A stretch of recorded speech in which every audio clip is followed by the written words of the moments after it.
самые интересные вырезки из популярных газет. Вашему вниманию предлагаем статью «В моногородах рождается новая экономика». Парламентская газета номер 8, 3-9 марта 2017 года. В Совете Федерации правительственный час был посвящен моногородам. О том, как выполняется приоритетная в числе 11 стратегических программ по их комплексному развитию, рассказал Игорь Шувалов, первый вице-премьер России. Напомним, что в январе 2017 года Счетная палата обнародовала результаты проверки, насколько эффективно были использованы средства федерального бюджета в 2014-2016 годах, направленные в некоммерческую организацию Фонд развития моногородов, которая с 2014 года реализует программу поддержки и развития таких поселений, полностью зависящих от единственного крупного предприятия. По итогам проверки Счетная палата пришла к выводу, что бюджетные средства, выполненные ФРМ, значительно превышали реальные потребности. Обучение дорого, но оно того стоит. Очевидно, оценки Счетной палаты сыграли не последнюю роль в формировании повестки правительственного часа. Во всяком случае, Игорь Шувалов неоднократно возвращался в форме заочной полемики к фактам, установленным Счетной палатой, а в итоге констатировал, что есть некоторая несогласованность и непонимание Счетной палатой процессов, которыми мы занимаемся. Что же, по словам Шувалова, является главным в деятельности ФРМ? Формирование новой экономики в этих проблемных образованиях, при которых основное направление не обязательно должно определяться необходимостью обновлять или реанимировать старые действующие монопроизводства,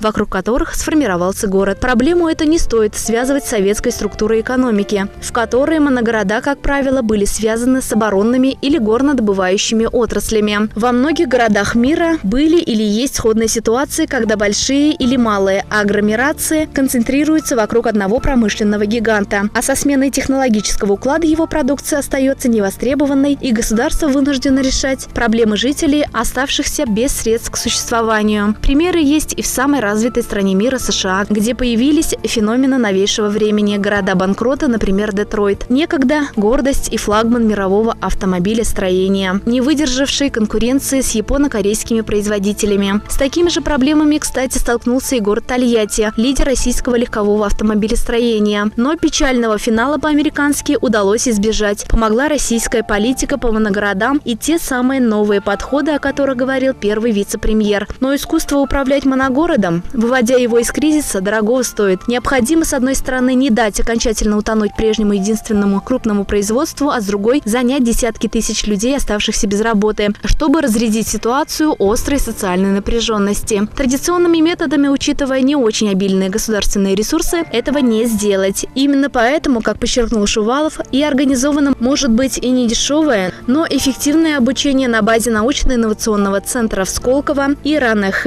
ИГС.